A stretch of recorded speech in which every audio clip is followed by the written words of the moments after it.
And a lot of you guys tend to overthink that stuff. I'm going to show you exactly what are my settings, and they are quite simple if I'm being 100% honest, because you're going to see, for example, I do not enter my prep fee into seller amp because it is just, I just include it into my buy cost. If you do not know me, my name is Chris Mangunza. I release daily videos about selling on Amazon right here on YouTube. So if you're on YouTube, subscribe and like this video so you can get to learn about selling on Amazon, become successful at selling on Amazon. All right, so let's get into my computer. All right, so first of all, as I said, these are, so if you want to go to the settings on Seller Amp, you just click to that cog icon right there and you'll get to the settings. All right, pretty easy. Now, if you actually look at it, you can just take a screenshot and copy my settings and set them the same way. But there's a lot of things that you will not understand if you do it this way. All right. First of all, as I said, I do not enter my prep fee and any miss fee, any other fees right there. Okay. The only thing that I have for the cost is 50 cents per pound shipping.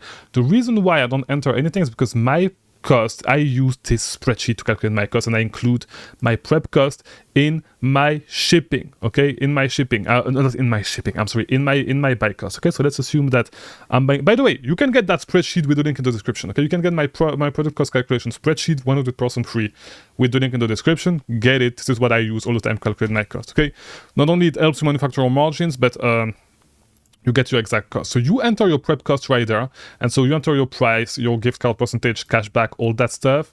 And it's going to, let's say you buy something at $30. I know that at my prep center, I'm going to get this item at $19.25. And if I order it right there in Florida, I'm going to get it at $19.26 with 7% sales tax. Okay. So I know, like, I do not need to enter my cost right here on Seller Amp because I know exactly how much money, I know exactly my final cost, you know? And so I do not need to have my cost included, like to have Seller Amp to calculate my cost. I do not need that because I include it in my buy cost pretty much, all right? It is included in my buy cost. So since I'm doing this, and you will see, like, my things are pretty easy, like this, I do not care about it. Like, stop overthinking, because by the way, we had on the Discord server, we had Abdullah, okay, that was asking questions regarding this. This is why I'm making this video. And no need to overthink it like this, you know, like just start sourcing. You do not need to do all that shit. You do not need to do all that shit. I just use 50 cents per pound for shipping. I would need to check my shipping to see if it has been increasing, but it was over. It used to be 30 cents and I set it higher. I always set it higher, and you will notice this when we talk about the shipment splits. I'm sorry. But I prefer to overestimate and end up paying less than underestimating and then realizing that I'm not actually making a profit, or that I'm making less profit, that I'm actually making less profit, right? So 50 cents per pound, no miscellaneous fee percentage, no miscellaneous fee in dollar terms, and no prep fee. Everything is calculated on my spreadsheet, right? So the minimum return on investment that I just put 30%, minimum profit $3, maximum BSR 2%, but I do not really look at this stuff if I'm actually being honest, right? Maybe the 30% minimum return on investment, because when I look at my break-even cost, which is right here, you know, the break-even cost, it is going to be, I need to get this item, not the break-even, I'm sorry, this is not what I mean, the maximum cost, okay? If I look at my maximum cost, I know that I need to make 30% return on investment and at least $3 profit. I do not really care about the $3 profit, to be honest. I could set this up to 0. The only reason why I haven't set it up to 0 is because I've just been running my business this way, and I do not really care about it, you know, when I analyze product myself. So yeah, I do not really care about that, about the amount of money at the end of the day. But yeah, just to show you this. Now, as I said, this is just so I know my maximum cost. This is the cost that I need to get it at to get 30% return on investment. And based on that, when I do some storefront stalking or whatever, I can take decisions I can actually take decisions on sourcing. You know, I can take decisions on whether a product is going to be profitable or not. If I think that I'm actually going to be able to find the product at this price, you know. So that's on this side. That's on this side of the fees. All right. So this is my settings.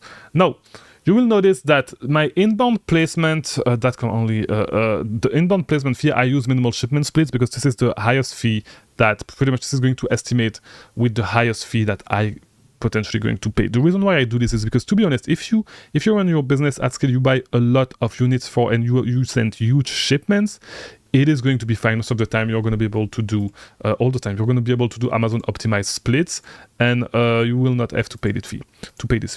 The thing is that I've been doing way less FBA for a couple of months, right? I've been doing way less FBA myself for a couple of months, and so I've been resorting to using the minimum shipment splits a little bit more, especially since, you know, I'm even my FBA inventory is split in between my prep center and my house right there in Florida, since I'm in the US for now, right? So I'm not sending that as big shipments as I used to, because one part of my inventory is FBM, one part is FBA at my prep center, and one part of my inventory is FBA, but from here, right? So because of that, I don't have all my inventory consolidated into one place where I'm sending a ton of stuff FBA from the same place at the same time. So because of that, I just resort to, because sometimes, you know, like if you're not sending a decent amount of units, you're going to have ridiculously low split sometimes that will not make sense monetarily speaking, right? So I just use this to estimate, and by the way, even if you're not sure, just set it up this way so you know that the price, and by the way, the placement fee is not that high if you are being 100% honest, right?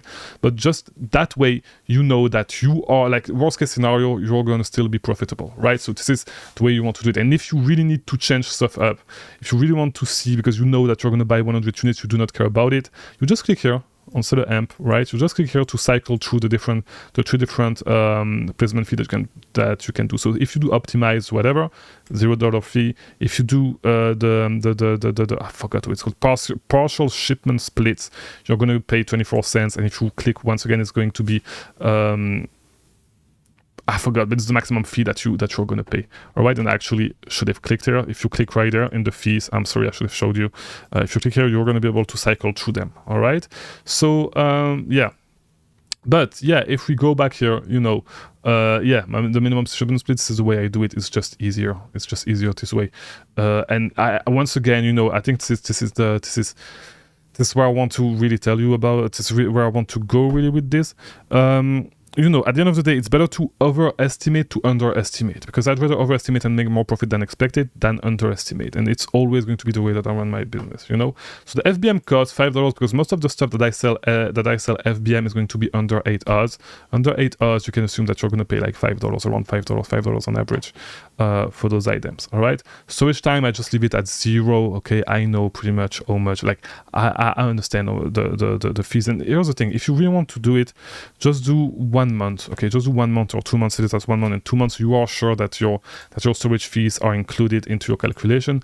I just know, and I do a lot of things by heart. You know, I know, for example, for specific products, if I buy 2 months worth of inventory, I know that my return on investment is going to be a little bit lower because of the storage fees, right? So this is stuff that I look at, and you can look at it this way. You can look at it by sliding this slider, you know, when you are actually buying inventory.